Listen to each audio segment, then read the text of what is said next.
Hello, everybody. Welcome back to Progress America Unfiltered. I'm Rhett Martino, joined today with Craig Johnson and Jocelyn McCurdy-Keats, and a special guest named Nikolai to cover some really important topics, including Ukraine and Biden's visit, including the Supreme Court case of Section 230, all about Google, and Senator Fetterman and mental health.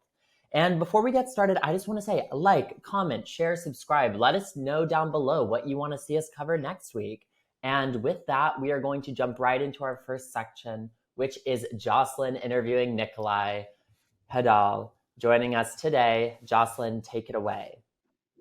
Thank you so much, Rhett. So we are now at the year-long anniversary of Putin's bloody invasion of Ukraine, and I'm honored to be here with Nikolai Hadal to talk about his recent visit. What was it like? Especially so for those who don't know, you're Polish, you're Ukrainian. What was it like to be back there after everything that's happening? Yeah, sure. And thanks for the opportunity to speak a bit about my experience, because it's easy to see reading the news or looking at the numbers, but the reality on the ground is just so hard to put into words. But yeah, it's a bit of background about me. I'm a first generation American. My mom's from Poland. I've lived there. I'm a citizen. And my grandmother is Ukrainian. I've been to Ukraine as well. Fortunately, my grandmother has lived in Poland for a long time before the war started. But yeah, right around when in the lead up to the conflict, I and many other people, Ukrainian and Polish, never believed that there was going to be such a full scale invasion all the way to Kiev. It just seemed completely inconceivable. So when it happened, it was a total shock, and I decided to try to get to Poland as quickly as I possibly could. After the invasion began, to see my grandmother, first of all, but also to see what's going on the ground. And when I showed up, this was in about April last year, I kind of walked into a different country than the one I had just been in not long before. The fact of the matter is that the amount of Ukrainian women and children there was astounding. As of now, there's 1.5 million living there. And you can only imagine if overnight, virtually, 1.5 million people showed up in any country, that things would change very quickly. When I got out the airport in Warsaw, I went to the train station. Immediately at the train station, there was a refugee intake center. There were stations, booths put up by any Western country, basically, with information for Ukrainians on how to apply for asylum. There were tents offering medical care and free food. And there were many, many Ukrainians, obviously. And what shocked me was one of the first things I did was I was waiting for my train to get to where I was going. I took an escalator up to a random platform, and it turned out that was actually a waiting center for Ukrainian refugees, so that they could sit there in peace and silence. And I turned, and there was this older woman whose face was just scabbed. It was just one of the most shocking things I've ever seen in my life, and nothing could have prepared me for that. Just seeing the impact right there up front. But at the same time, I was amazed to see the response of the international community.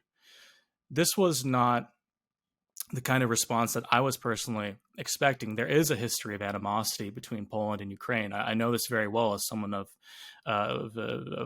descent on both sides, but it's not important anymore. It really just doesn't matter. We see the humanity in one another, and that is, I think, represents really the best of what, quote unquote, the West has to offer. And it was very comforting to see that in person. And now, a year later, while there has been some fatigue, support for Ukrainian refugees in Poland is still very strong. Like I said, there's 1.5 million refugees living in Poland right now. And just under half of the population is continuing to personally support Ukrainian refugees financially. So the support has not wavered. But the fact is, we're now in this for the long haul, and Poland itself is not a rich country necessarily. We're still dealing with the impacts of Russian dominance over our affairs for just as recently as 30 years ago. So yeah, I think there's a feeling that we're all in this together. there is an incredible amount of compassion and humanity on display. At the same time, the situation really is dire and it's not sustainable. And so, yeah, I think that about sums up my impressions, having been there quite recently. Well, and Nikolai, I mean, it's like you said, 6 million Ukrainians are actively displaced. 17 million are in need of Yes. active humanitarian aid. It's like, I think what people don't understand is these are very modern countries experiencing these geopolitical events that we Yes. sort of more associate with like World War II or no, this is Yes. happening now in very modern places. Yeah. Absolutely. I have been in touch with a family friend of ours who still lives in Kiev. She was, before the invasion, a tour guide at Chernobyl. A really interesting job. And we've been in touch throughout the conflict. And there are days where I wake up to photos that I just really wish I could unsee. That's just how it goes. I mean, there are missiles falling on the city. There's missiles falling all over the country. And it's funny, you see the term airstrike, for instance, and oh, it's an airstrike. This is a bloody thing, a very destructive thing to do. Just as violent as having boots on the ground, so-called precision airstrikes. So they continue to live with this. And for the people who've chosen to stay, I mean, life is very hard right now because so many people had jobs before this conflict. And what tourism is there at this point, for instance? What is there for people to do? Prices so high. So not just for the refugees that very justifiably chose to leave, but also for those that are choosing to stay behind. There are many young people, a woman who chose not to leave the country. The men are forced to stay. So, yeah, I just wanted to underscore that as well. They're all on Facebook. They're all online. It's incredible that access has remained throughout all this, but I think they are very dedicated to seeing this through. There's just no question at this point. Ukrainian independence, autonomy is the most important thing for the people there, above living comfortably, above living with security. That's something that can't just be taken away by a sudden display of shock and awe. I don't think the Russians were prepared for this. So, yeah, I just want to point that out as well. What can people do? Because I mean, I think one of the biggest criticisms of Americans on the global stage is we sometimes don't have the necessary empathy for our neighbors and all other continents because we have never been invaded at that scale. So what can Americans do to show That's a great point right now?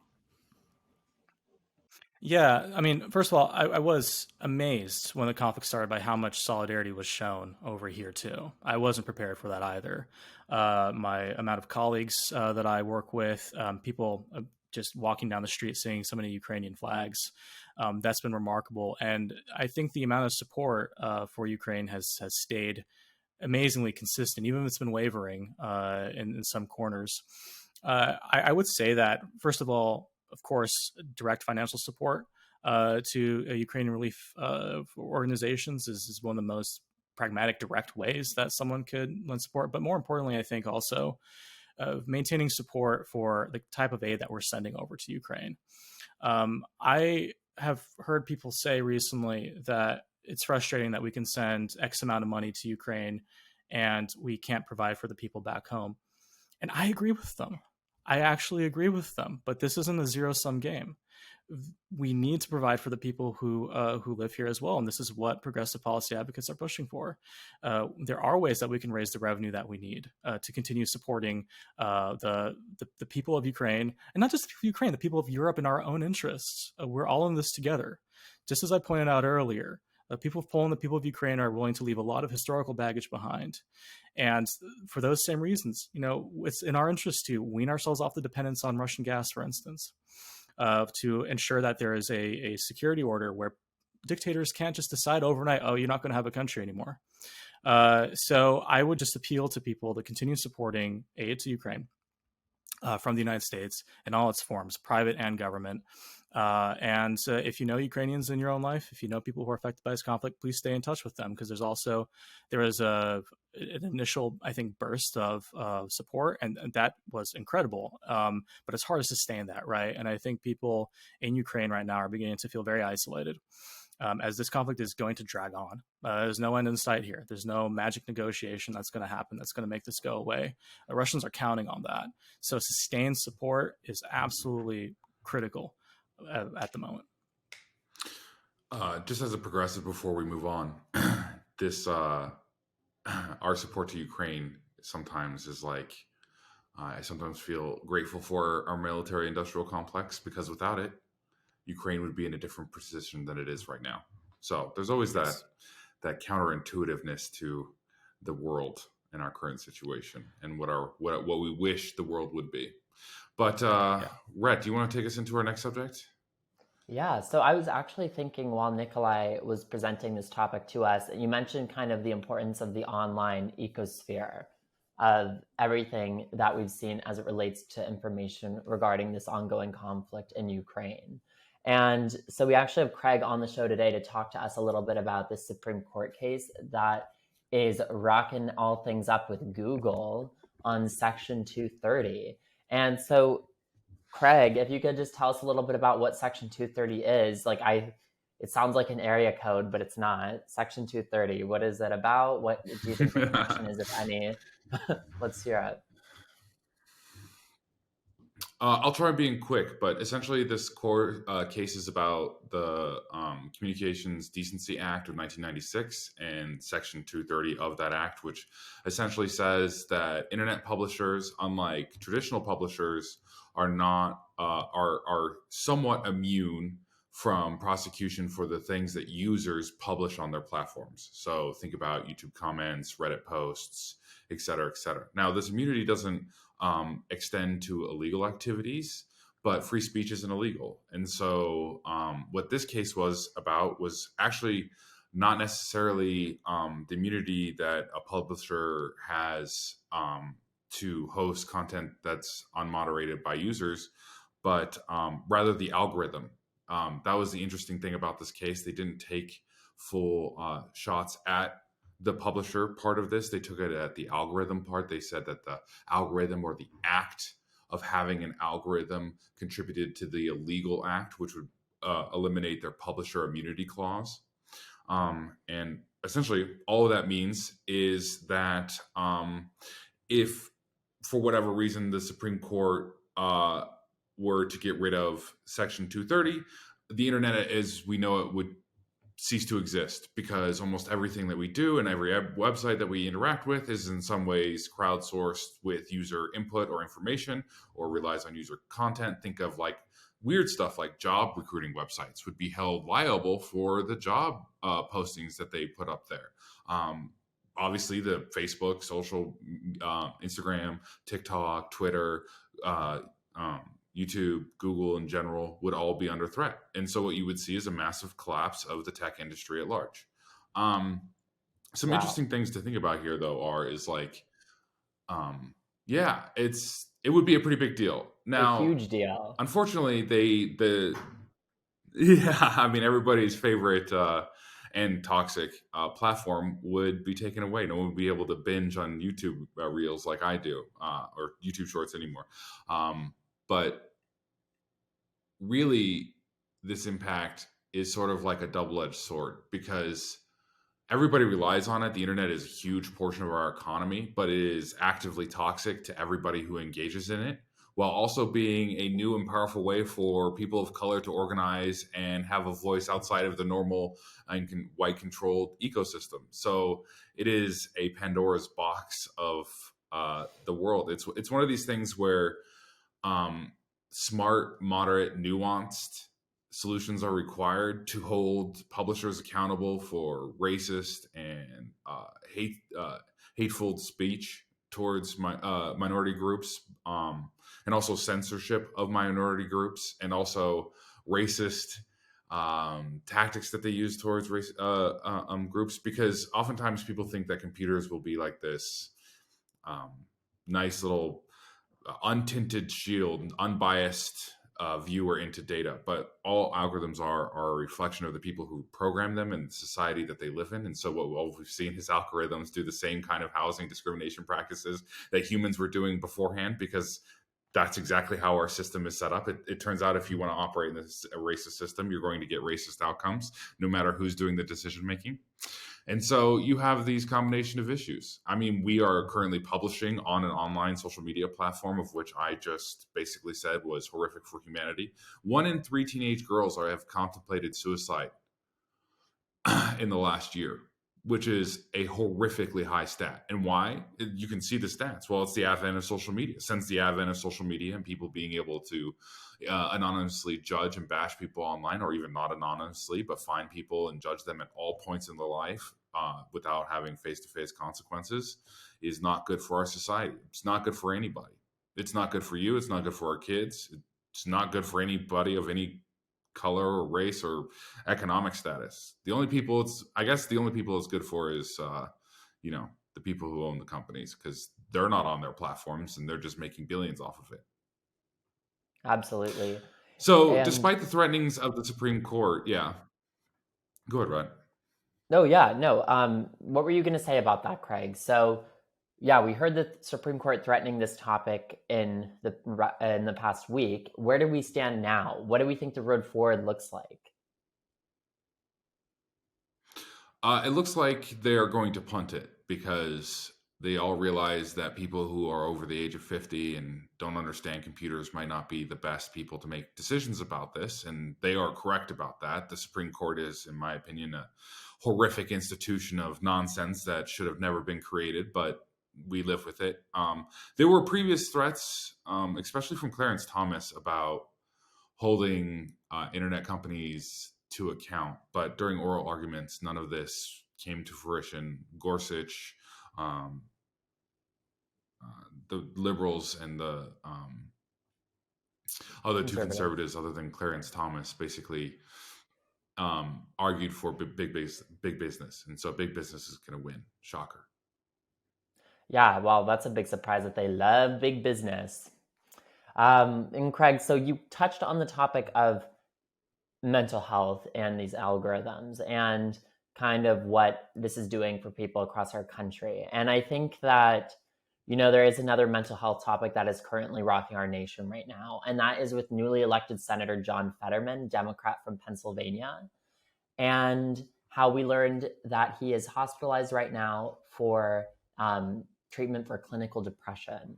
And so we know during the campaign trail that Senator Fetterman had a stroke. And we do know that there to be some links between stroke survivors and depression in the aftercare of that. I wanted to share with you all a quote that I found in the research of this topic from Dr. Will Cronenwit, who is the chief of psychiatry at Northwestern University. He said that there's not a lot of data behind this reason, but one idea is that stroke itself messes up the brain's ability to function well, not just the part of the brain where the neurons are affected by the actual stroke, but the way the different brain regions talk to each other. And I just found that to be fascinating. Like, the brain, almost like these algorithms are so complex, like there's so much going on there, and just to try to understand it and how that it's affected by something that is almost like an earthquake-like stroke is just fascinating. But I think that this is really a topic, with Senator Fetterman being so transparent about his depression, getting the treatment that he needs, that is really allowing the public to zoom in on the topic that is so important, like mental health and mental health care. And so I would just want to open up the floor to Nikolai, Jocelyn, or to Craig to talk about this really important topic. Is there anything that you all are taking away from this as it relates to treatment, etc., that we're seeing as Senator Fetterman leads this transparency? Well, I was shocked in a good way, right? Because we see this sort of house of cards vibe around anything personal or vulnerable in our members and elected representatives, of like, oh, we've got to keep this under wraps, definitely not admit it, self-medicate with whatever dysfunctional thing. But I think this really does normalize something that needs to be normalized and needs to be more accessible for people who are not senators. Because the other part of this is that even if we do destigmatize mental health support, it's still really expensive. And that's the type of policy intervention that I think Senator Fetterman is trying to advocate for with his time. My dad had a stroke, and he was depressed afterwards because it's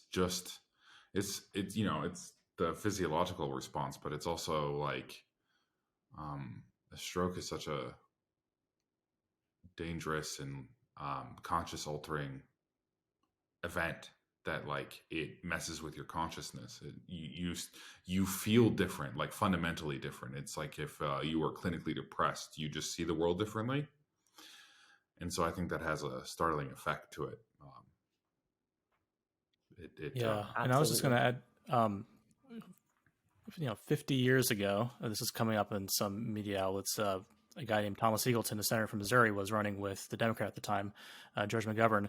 And when it came out that he had treatment for depression, that was hugely a big deal. It was deeply stigmatized. The idea was that people with depression or who had depression aren't reliable. They aren't trustworthy. They shouldn't be put into positions of power. And that's simply not the case, right? So I do think that the support that we've seen on our side, at least for Senator Fetterman, is an incredible sign of progress. It's so important that people aren't afraid to talk about their depression. Because if you say you haven't been depressed, you're lying. Yeah.